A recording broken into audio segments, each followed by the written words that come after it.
Halo, jumpa lagi bersama saya Amanda dalam seri pembelajaran statistika menggunakan Microsoft Excel. Nah, pada kesempatan kali ini saya akan membahas tentang salah satu uji perbandingan rata-rata yaitu uji T.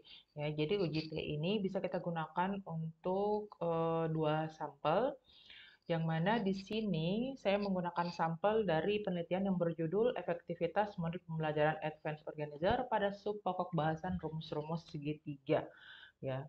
Nah, jadi di sini datanya masing-masing kelas itu 40 orang, sementara yang model A ini adalah hasil belajar untuk kelas yang menggunakan modul pembelajaran Advanced Organizer sebentar.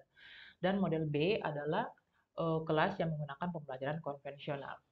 Nah, salah satu uji prasyarat untuk uji perbandingan rata-rata adalah uji homogenitas ya. Jadi kita lihat dulu apakah data kita ini dia homogen atau tidak rata-ratanya, variansnya ya. Nah, jadi kita menggunakan uji homogenitas, uji F ya di sini. Untuk cara menentukan uji F dengan Excel, kalian bisa cek video saya sebelumnya. Berdasarkan hasil uji F ini, kita lihat kalau nilai F hitungnya itu lebih besar, lebih kecil dibandingkan F tabel, sehingga kesimpulannya adalah kedua kelompok data memiliki varians yang homogen. Nah, uji T ini dia berbeda antara data yang homogen dan tidak homogen. Karena datanya homogen, kita akan menggunakan rumus yang ini ya.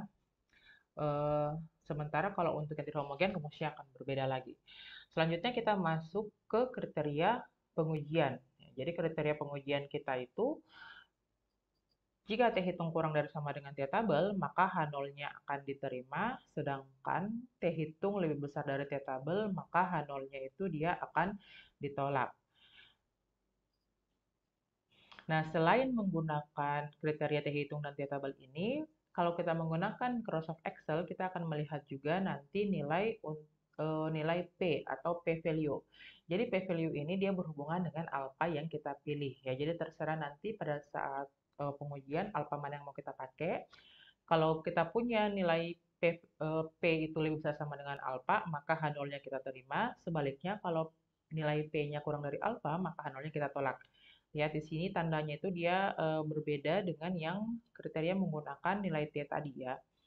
Jadi kalau yang sebelumnya dia tandanya kurang dari sama dengan, kalau yang ini lebih dari sama dengan untuk menerima H0. Kita langsung saja ke analisisnya menggunakan fitur data analyze yang ada di Microsoft Excel ya. Jadi pertama, kalian pilih dulu tab data, terus klik data analyze di sini, terus pilih yang t-test untuk two sample assuming equal variance ya. Jadi ini untuk asumsi variance yang homogen, kita klik OK. Untuk data variabel pertamanya kita klik yang model A. Ingat di kliknya ini dari judulnya ya. Jadi bukan hanya datanya, dari judulnya. Kita blok sampai ke bawah.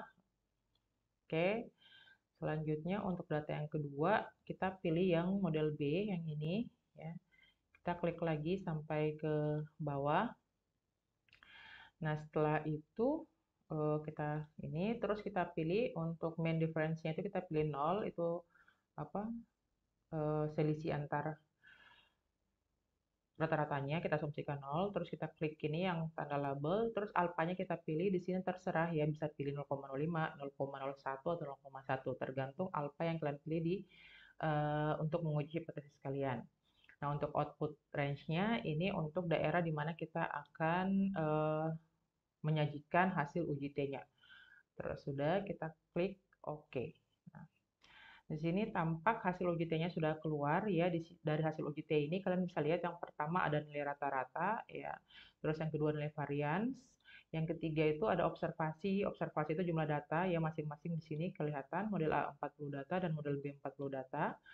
Bullet variance itu varians gabungan ya, atau varians bersama. Terus ini tadi 0. Derajat bebas ya, derajat bebas itu diperoleh dari N1 tambah N2 dikurangi 2 ya. Jadi jumlah data pertama tambah jumlah data kedua dikurang 2 dapatnya ini 78. Nah, sebelum kita lihat ke hasil uji T-nya, kalian bisa melihat sendiri kalau sebenarnya dari segi rata-rata kita sudah kelihatan kalau model A itu dia punya rata-rata yang lebih tinggi dibandingkan model B. Untuk meyakinkan pernyataan ini, kita lihat dari hasil uji statistiknya. Pertama, kita gunakan dulu kriteria yang uji T ya. Terus baru kita lihat yang menggunakan p-value. Nah, dari tabel ini kalian bisa lihat kalau ada dua model nilai t-table dan nilai p-nya. Yang pertama adalah one tile, terus yang kedua adalah two tile. Ya, jadi one tile ini dia kalau kita gunakan kalau uji yang kita lakukan itu adalah uji satu pihak, baik pihak kiri maupun pihak kanan. Sebaliknya kalau kita menggunakan uji dua pihak, berarti nilai yang kita lihat adalah yang two tile ini. Oke, kita lihat dulu. Sekarang kita lihat bahas bagaimana hasilnya.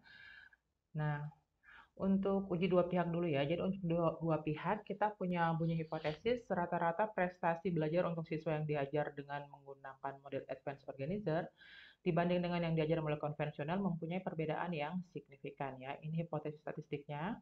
Nah, untuk dua pihak berarti kita pakai yang two tile ya. Kita lihat dulu untuk yang nilai T hitungnya itu 4,62 sekian-sekian.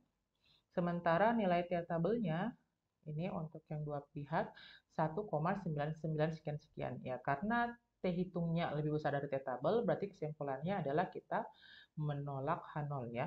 Tadi kesimpulannya itu adalah menolak H0. Selanjutnya kita lihat dari nilai P-nya.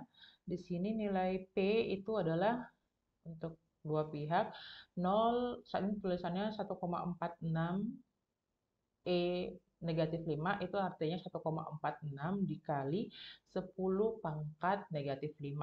Atau kalau kita tuliskan itu adalah 0,0000146.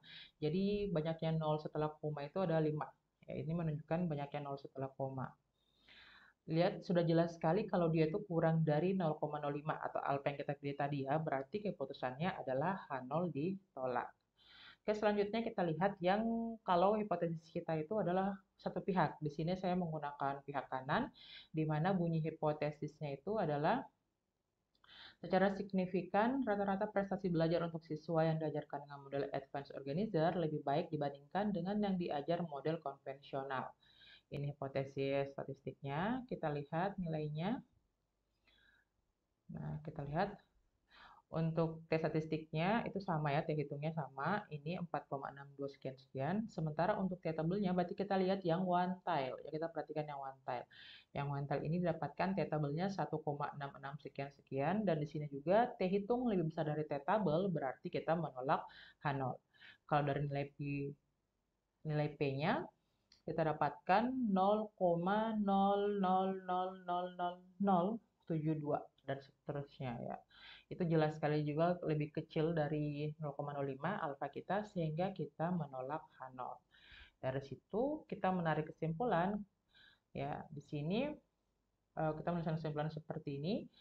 Karena T hitung lebih besar dari T tabel atau karena p-value kurang dari alfa, maka H0 ditolak. Artinya secara signifikan rata-rata prestasi belajar untuk siswa yang diajar dengan model Advanced Organizer lebih baik dibandingkan dengan yang diajar model konvensional.